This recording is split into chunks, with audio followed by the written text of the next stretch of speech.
Bonjour les créatrices! Pour celles qui ne me connaissent pas encore, je suis Serena, la fondatrice du blog femmescreatrices.com. C'est dans le cadre d'une nature florissante que j'ai le plaisir de vous faire cette nouvelle petite vidéo. On est bien. Dans la vidéo précédente, nous avons vu comment utiliser nos défauts pour nous rapprocher de notre mission de vie. Si ça vous intéresse et que vous ne l'avez pas encore vu, je mettrai le lien quelque part ici à la fin de cette vidéo aussi. Aujourd'hui, nous allons parler de toutes nos petites créations qui prennent la poussière dans nos armoires et comment les intégrer dans un véritable projet créatif. A tout de suite!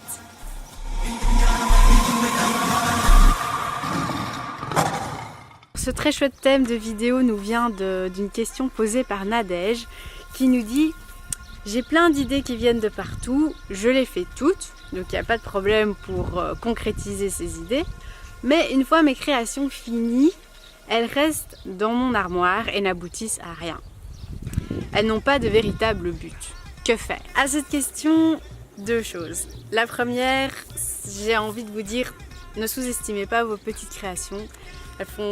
Elles donnent vraiment du plaisir. Enfin, là, par exemple, j'ai reçu un joli petit porte-clés de Maya. Merci Maya! Les petites créations artisanales qui s'échangent, qui circulent, qui se vendent aussi, c'est important. Donc je ne veux absolument pas dire que si vos créations ne font pas partie d'un projet plus large, elles ne valent rien. Pas du tout. Donc elles font tout aussi partie de notre développement et font aussi super fort plaisir. Donc s'il y a un désir de se lancer dans un projet créatif plus grand, il va falloir se donner plus de temps et penser sur le long terme. Souvent en fait on va réfléchir à ce qu'on a envie de faire sur le moment même, mais sans se donner la possibilité de se donner plus de temps et pour créer quelque chose de plus cohérent et de plus grand.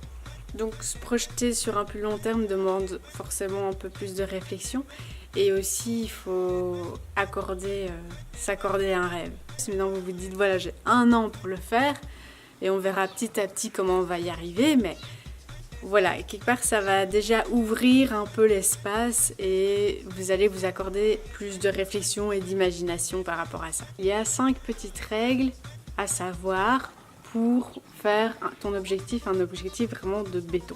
La première, c'est qu'une fois que vous êtes autorisé à avoir un rêve un petit peu plus sur le long terme, eh bien vous allez pouvoir ajuster votre date butoir pour réaliser ce projet. Donc c'est important que vous ayez un délai, que votre objectif y ait donc une date de fin et que vous vous y tenez.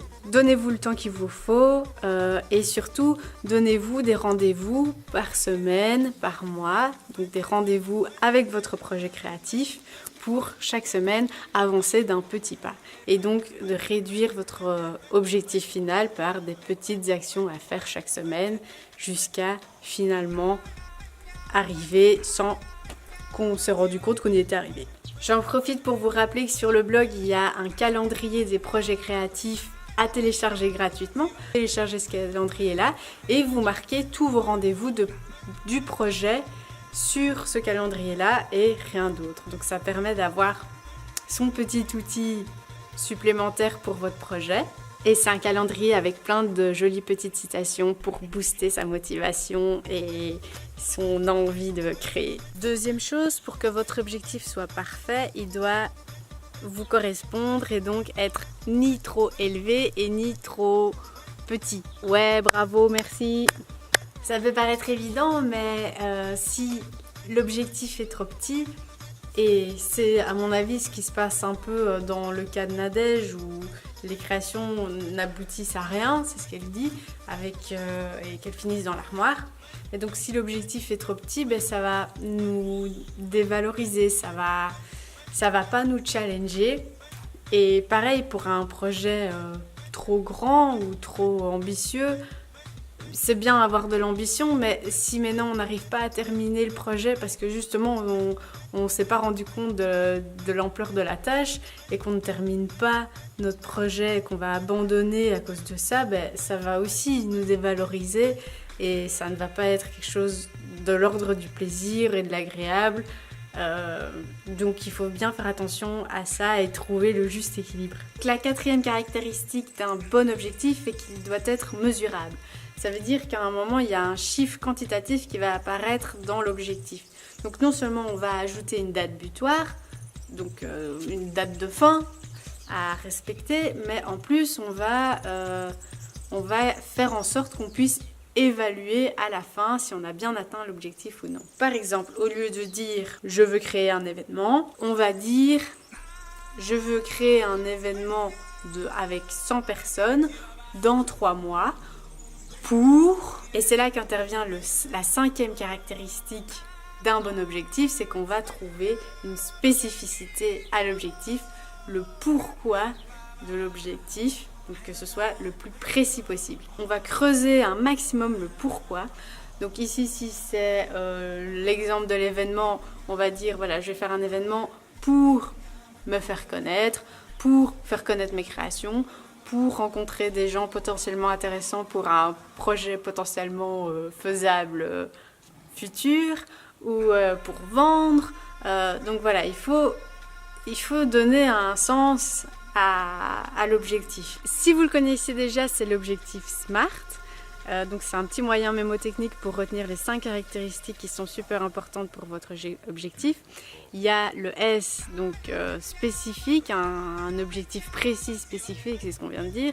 M, mesurable pour l'évaluer après. A pour atteignable, donc pas trop petit. Et réaliste pour le R, pas trop gros. Et le T, temporairement défini. Voilà, c'est tout pour aujourd'hui les créatrices. Merci d'avoir regardé jusqu'au bout. N'hésitez pas à commenter en dessous pour un sujet d'une nouvelle vidéo. Voici la vidéo sur comment tirer le meilleur de nos défauts. Et je vous mets les liens de mes réseaux sociaux ici dans la barre de bas. N'hésitez pas non plus à vous abonner à ma chaîne YouTube. Et pour rappel, sur le blog, il y a 2 tutoriels vidéo pour développer et valoriser sa créativité avec plein de méthodes de base intéressantes pour aller un petit peu plus loin que ce qu'on peut faire et libérer notre potentiel. À bientôt les créatrices!